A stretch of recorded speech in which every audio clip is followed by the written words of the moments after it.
Thank you for listening to The Scene. And thanks to our sponsors, Elite Feeds in Tyndall, South Dakota, Reno Construction, Chris Hay Grinding, Tyndall Motors, Frank's Trading Post, and Team Pluto. These fine businesses have sponsored Hot Dog Night in Tyndall, South Dakota, June 7th. We're so happy to have the support of our community and the small businesses inside of it. Thank you for being part of The Scene. Welcome into another exciting episode of The Scene. I'm your host, Bubba Starts, and today I'm joined by singer, songwriter, and international touring artist, Ryan Little Eagle. Ryan, how you doing, brother? Hey, doing all right, man. How about yourself? I am very well today. Very well. Well, we've communicated a little bit, but for me and all of our listeners, why don't you tell us a little bit about who is Ryan Little Eagle? He's just a vagabond and troubadour trying to make his way in life, going from town to town, singing a song here and there, and sharing a story or two. Started back when I was out of high school. Was playing native music, and went from playing native music to transitioning into singing and songwriting. And here we are, 15 years into doing music professionally. It's crazy. That's awesome, man. So playing Native American music, you say, what instrument were you playing? I was playing the flute. I was a flute player for many years. I won 2 Native American Music Awards, which are like the native version of the Grammys. My uncle kind of helped show me a little bit more in that realm. For those who are around the Rapid City, Black Hills area, my uncle, J.J. Camp, he was a country singer, turned flutist, turned back country singer. That's awesome, man. So music's in the family, native music, native instruments. We love all that here. Preserving the cultures that came before us are very important to the show and to me personally. So I appreciate, what you're doing for not only yourself, right? You have a career, but you're also doing something special for your culture. And I think as someone who's, I'm pretty white. We don't really have a culture to tie on to. And I think that's why, especially now I'm kind of digging into like the Midwestern culture, I guess, because I don't really have any roots to go back to. My family's originally from like the Croatia area, immigrated late 1800s. That sounds like roots to me.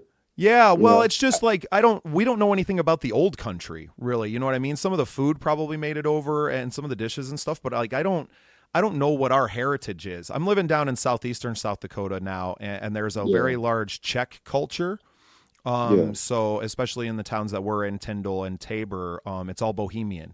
It's all Czechoslovakian, which I guess is probably like tied into that area of the world as well, kind of not the Baltic states, but the Mediterranean and that space. But, you have a very, I admire and really, I have a deep passion for preserving the Native American cultures of specifically like this area that I live in, right? The people that I have contact with on a nearly daily basis and that culture. And it means a lot to me. And that's why I really appreciate our friendship and I appreciate your music.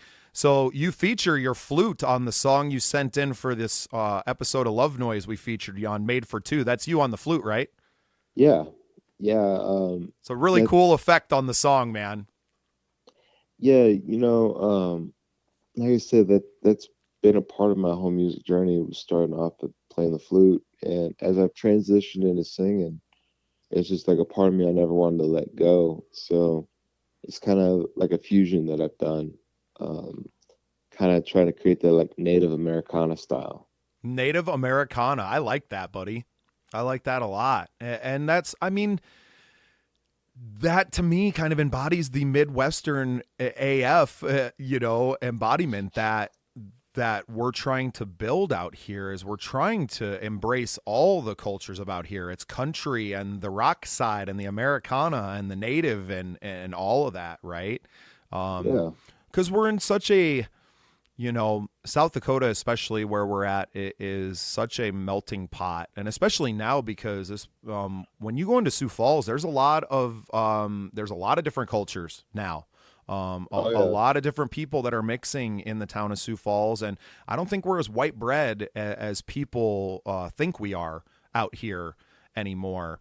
And not that most of the smaller communities aren't still predominantly white, but I think there's a lot more culture in our urban centers than we give them credit for. And yeah, it's important that we embrace those things. And yeah, you're bringing that, and preserving your culture with your music now. You're working on some new music. What's that all about? Well, maybe I owe Devin for that. I mean, Devin kind of got me. For Devin those who don't know, Sance for our yeah, listeners. I was about to say, yeah, Devin Sands. I played on one of his records one time when I came into town to visit for a little bit, and that's when he hooked me up with Tom, and kind of got addicted to working with Tom. So we were always at the studio, and for me, Devin kind of ingrained in me about always putting out new music, always having something new for somebody to listen to, and putting out your stories and stuff. And for me, I wanted to keep working on a record, and I started with Tom, and something happened and opportunities opened up. So I left for the South for a while, and I met a random guy. I actually met Roy Clark's nephew, of all people. For those who know, like Cowboy Roy Clark from Hee Haw, and we started working. Talking about doing studio stuff, and before I know it, I played him a couple songs, and we were pretty much about to put out an album. It's like, for me, the creation side of music in studios where I found a lot of joy. That's cool, man. Yeah, I haven't spent a lot of time in studio. The time that I have spent in studio has been with Tom Freer as well, though. Tom has a hand in all three of my releases. The third, Building Today, is coming soon. You got a working title for the album. What's that? Simple things and small town dreams is currently my working title for this project. That sounds good to me, brother. Yeah, for me, it feel like that's something that's dying. Everybody wants the newest, fanciest, whatever's coming out. We go to town, we need to have a coffee shop, we need to have a brewery, we need to have a bank, we need to have a Walmart, we need to have a club, we need to have a club for the club, then we need to have a post club, and we need another bar, and then we need to need. And it's just like, before you know it, man, property taxes, cost of living all goes up. Nobody knows anybody anymore, and all the local businesses die off. It's like that all over the East. I have a friend of mine that I've talked to, and even like my girlfriend I've been talking with, we talk about it all the time. It's like, there's something to be said about these smaller communities. Like, for me, one thing that inspired the album was friends of mine in this town in Montana called Three Forks. It's still like less than 1,000 people or towns, especially in South Dakota. And I go there to Frontier Club, and everybody knows each other in town. That sucks because everybody knows your business. You do one thing, and town knows. But to see the community, how they come together and support each other, that's like, to me, that's the most beautiful thing. That's the other side of everybody knowing all your business, right? Is they know when you're down and they know when you're hurting. And they usually come through to help. I know Three Forks. I know some of the places that you haunt up in Montana.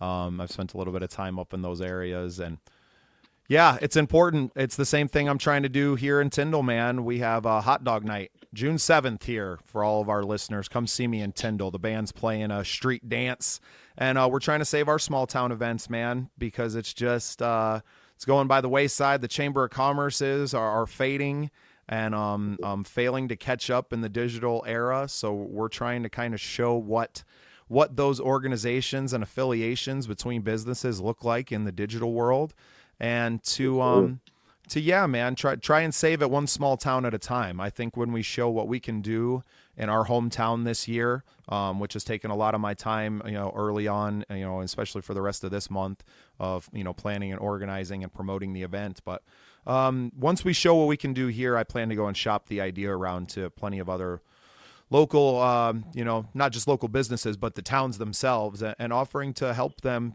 revitalize the downtowns one town at a time. For sure. That's definitely a good way to do it, man. Reestablish community. Yeah, well, and a couple weeks ago, we went to the Midwest Country Music Organization awards show out in Okoboji. And my wife and I, Danielle, had the time of our lives connecting with everyone out there. And it's just a large gathering and of independent musicians. And some radio stations are involved, and some clubs and some festivals and different things are, kind of make up the membership of it. But we all get together and share ideas and work with one another. And we're relatively new members, but the value that we've been able to add to other members' careers with our podcast and some shows and stuff that we're able to bring people out to South Dakota for has already been a huge boost to, not only our career, but to others as well. So, Heck yeah, man, community is everything. It's the basis of the podcast. It's why on our logo it says podcast plus community, because that's what we are. It's not just about this show. The show is about yeah, talking with people and sharing ideas. And what is community if not exactly that? precisely. Exactly, man. So we featured "Made for Two," your song, on our Love Noise show. Loved it. Like I said, loved the flute in there. You also had some female background vocals on there too. You care to plug who was singing with you on that? Oh man, that was the lovely and talented Leslie Klein. For those who don't know, Leslie Klein sings in a bunch of different. I think she has her own quartet trio. I know she sang with like Alex Massa. She's one of the like she is probably one of the top singers to me in the Rapid City area. One of those when we were recording the record, sitting there trying to figure out what was needed for the song, and Clayton was sitting in the studio. Clayton Ryan, for those who listen to the pod, and we're going back and forth. Devin goes, "Well, what if you add female harmony to it?" And I was still relatively new around the community, kind of setting my own way, and Clayton's like, "Well, hey, I got somebody." Makes a phone call. Leslie shows up, and my gosh, she killed it. And to me, what's always funny is I played that record for friends of mine before like I released it, and the common thing was, "Oh, we don't like her voice. Oh, she just doesn't suit you. She's great and all, but she doesn't like it doesn't compliment you." And now here we are. Record's been out for over a year as a single and part of the album Native Americana, and now everybody's like, "Man, it's such a great song. You guys have such great chemistry. Ah, it sounds great." Yeah, I, The, I, yeah, I I got nothing didn't to hear. start. I thought it was such a pleasant surprise because you're kind of going along in the song and it catches you out of nowhere, Oh right? yeah, Leslie did Yeah, awesome. yeah, man. It was just the way that she was introduced is, you're kind of almost a minute into the song at that point, and all of a sudden there's this beautiful female voice that hits the record, and it's just like, whoa, whoa. So I really appreciated that. Shout out to Leslie Klein. I'm well aware. I don't think that we're friends. We've never met in person, but following from the outside, I'm a big fan of everything she does. Oh yeah, yeah. There's a couple places I've gotten to see her and her quartet and trio, and man, they just kill it. That's awesome. Well, and that's one thing that the scene is reliant on too, not just the show, but the scene as a loose affiliation of people is getting out and supporting one another, collaborating Oh with yeah, one another, and just being more of this, more getting on the phone with each other and talking about ideas and sharing the wins and being there for each other and the losses and being a for community, sure. man. I think we're really building something, and it's really fun to watch guys like you get out and do the dang thing. I mentioned international touring artists because you just got back stateside. I don't even know if you are stateside. Are you still in Canada? Nah, I'm here in the States now. But you just got back from Banff. Why don't you tell us a little bit about that? Well, it was cold. It was snowy. I got there when there was no snow on the ground, and within like 5 hours, we had at least 4 inches on the ground. But no, it was kind of a nice getaway, man. For me, I've for anybody that tells you, Clayton always goes, this is the hardest working man I know, blah blah blah in music. And maybe I work too hard, but I needed just a little bit of a break. And there was a show my mom got into called Heartland. And it's, if you're into horse country, like horse life and, rodeo and jumping and all that, it's a good wholesome family show. And my mom, my grandma were huge into it. So that was kind of something we shared, and it's filmed there in Alberta. So, after seeing the show a little bit, I was like, screw it, let's go. So a friend of mine who's a travel agent, she was trying to hook me up with a different deal and asked her about Canada and came out pretty affordable. So, well, okay, let's do it. So, Nice. So that was just a pleasure trip. I figured you were playing up there. I was thinking about it, but instead I used it to kind of do some more songwriting, you know. Never without an instrument. Yep.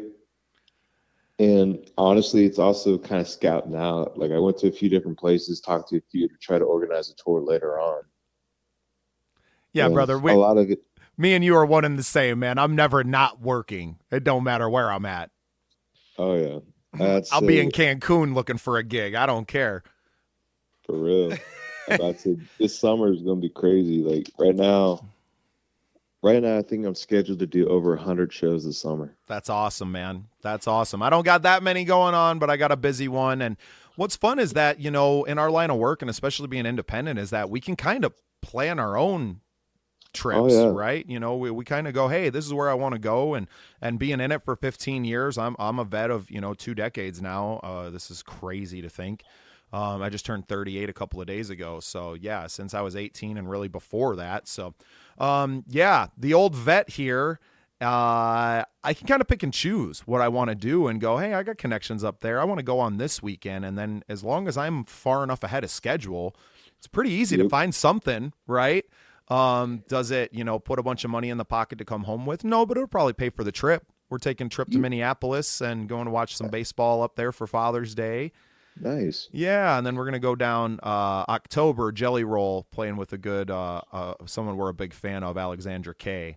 She's opening Nice. for him. She's an independent country artist, and we're Yeah, just so damn proud of her. I'm looking at a picture of me, my wife, and her at her show at the Icon, which we're gonna have a big show at this June.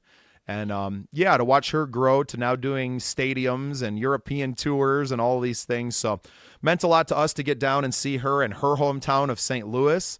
heard. Is like on a Wednesday or Thursday, right? So I was like, well, hell with it. Maybe we can catch some gigs on the way back. And, Yeah, we put the word out, and it sounds like we might make a stop in Kansas City and, yeah, play our nice. way back, but get to go out and have the experiences that we want to and use our music to kind of get us there or get us home.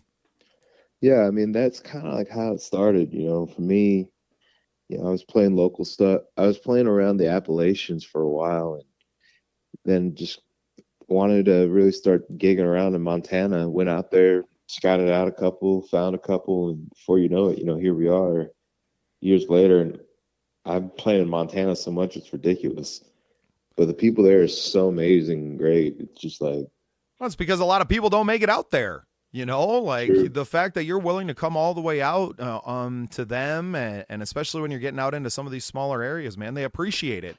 And that's really Oh all I'm yeah, about, man. I'm done kind of going out and trying to find the people. I want to dig into the people that appreciate me, that appreciate what we're doing. We're going to dig into 100. those people. I'm kind of done searching out the other places. We've gotten into some pretty cool rooms this year already, man. I'm very thankful to Club David. I'm very thankful to the Icon Lounge.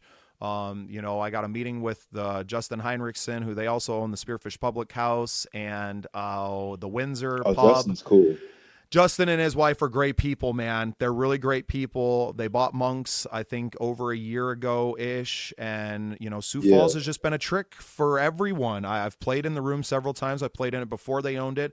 I've played in it since. And it's just a weird spot, right? And it needs some energy. It needs some consistent energy, and I've been looking to do more of that. So yeah, I'm gonna go meet with Justin tomorrow, nice. and get some headway, right, and see where things lead, right? Is it just about getting into these rooms and making something happen? Yeah, I would say if I remember, right, I can't remember if I met Justin or his business partner, but I met them over at Nemo. over there at the Brandon Iron and Nemo. That's actually how I got into playing over there at the Public House. Nice. Yeah, he's a great guy, man. Yeah, He's man, they're good allowed me to come people. play. They're good people, man, and they're building something really cool. Out at the Spearfish Public House is awesome too. Like they just got a big stage out there. It used to Oh yeah, be, um, that's the old, God, I'm slipping my name. It's the old Irish pub. Flanagan's. Flanagan. Sorry, I knew it started with an F. Brandon's gonna kill me. Uh, yeah, but they got that room, and there's just so many good things happening, right, in the whole scene. And I don't For need sure. to, none of us need to waste our time dealing with people that don't appreciate us, and coming off a situation where we kind of talked off air and we don't need to bring it up, but that's the kind of stuff that happens, and I'm just like, I'm too old to deal with these situations, man. I'm way too old. I know what we're bringing to the table. I know the energy that we're bringing, and I know that it's good. And the people that we're dealing with are top notch, man. And that's guys like Oh you. yeah. I know we're going to bring you out for some dates if we can squeeze somewhere into that tight schedule of yours. Um, we're looking forward to hearing new single coming out. New single's already out, but it's kind of the first single off the album to be released soon. You want to tell us about Yeah. Texas before we jump off today? Well, so I do have another single that hopefully, all going well, will be out in July. In July, I'm going to be releasing a song called Small Town Dream, which is about, the community of Three Forks. But the current single that's out, Texas, we shot a music video for it. You can watch that on YouTube. Of course, you can listen to the song everywhere, Spotify, um, Apple Music, Tidal, all the different cool stream sites. But Texas was a song about a guy who he wasn't biologically related to me, but he was my grandfather. He was somebody that was really instrumental to really being there for me at a very difficult point in my life. Long story short, I came from a broken home, and there was a lot going on, and it resulted me living with my grandparents for a while. And, my grandmother was always working to try to basically keep everybody alive. And my grandfather was retired, and he ended up having a stroke, which made him partially disabled. So he was working more part time. And he pretty much, along with my mom, my dad, my grandma, he pretty much raised me. And he was one of the people who taught me about patience in life and taught me about, true compassion and understanding. And he died about 15 years ago last year. And it was just kind of a sore spot for me and my family. He was basically the foundation, the rock. And we never forgot about him, but it was like a pain that we couldn't really deal with. And last year, I was just on the road a lot, and I was just kind of missing this idea of home. And he kind of stuck out to me. And so with him in mind, I wrote this song. And I can tell you, man, this song, I broke down in writing it. Like, just after getting the chorus down, it just like tears flowing, couldn't breathe. It was just like it brought a lot of healing to my family. And like the chorus goes, don't you fret, you're not alone. Stand tall like I taught you, son. You know, it, and then when I recorded the record with Tom, Tom did a lot of the background instrumentation. We had um, Eric his on steel guitar. I think Eric plays with Brandon Yep, Eric Jones. Domkowski. Yep. Yep, we had Eric on it. Tom's friend Wally was there, played fiddle, and then Clayton, man, with them smooth, silky harmonies that only Clayton can do. Just this song exploded out to what it is, and I mean, it's a love letter to somebody to make a difference in somebody's life who gave a chance and gave a damn. And you know, it's one of those songs that so personal to finally be out. It healed my family, man. That's beautiful, brother. That's a beautiful thing that music does for us. I've written songs in the same way, right? Yeah, It's how I healed myself when we found out my grandmother, my mom's mom, my granny, who's always been, the closest grandparent that I've been to. We found out last Oh God, it's already been a year since she passed away now, but this was 2022, October probably, and found out that the cancer that she had beaten into remission 20 years ago was back and back, with a vengeance, and it wasn't going to be very long. And I wrote the song Everlasting. It's not a very like sweet song. It's kind of a very like rock, almost punk rock vibe to it. But the healing in it was just, time's everlasting, but time never lasts. And it's all about soaking up all that goodness while you got them, man, because we know those good times are fading. They are fleeting. But that's also the music connects us to those memories, right? And that's why it's so dang important that we got storytellers like Ryan Little Eagle and Clayton Ryan and Tom Freer, Devin Sance. I got some really cool friends. I really appreciate you guys being a part of our world, a part of my world personally. I'm such a huge fan of all of you guys, and just starting to dig into the Ryan Little Eagle catalog and looking forward to some new music, man. I really can't wait for this album to come out and really establish you as a premier songwriter in our scene and in the Americana scene at large. Yeah, it's this new album is going to be interesting, man. I had no clue where it was going to start at, and the guy that I'm working with, man, he's brought out every old song that I'd kind of tossed aside, and like, let's do that one. So you guys will get to see some of the deeper songs I've written that I never believed in, or I never believed outside of myself. I'll tell you, man, it's going to be killer. It's going to be popping. Yeah, man, I'm really looking forward to hearing it, and for everyone else, you got a website, Ryan? Yeah, RyanLittleEagleMusic.com. People can catch up with everything but my tour dates. If you want to see where I'm playing right now, social media is the best because I work too damn much to be able to go and update it. Yeah, send out a carrier pigeon or something. Right. Well, Ryan, I appreciate your time today being on the show and sharing a little bit of yourself with us on the scene and just being a part of what we're building here, man. I really appreciate you. Appreciate you too, man. Thanks for having me. Thank you for listening. Remember to go to patreon.com/thescenesd. Follow us on all your social media channels and make yourself part of The Scene.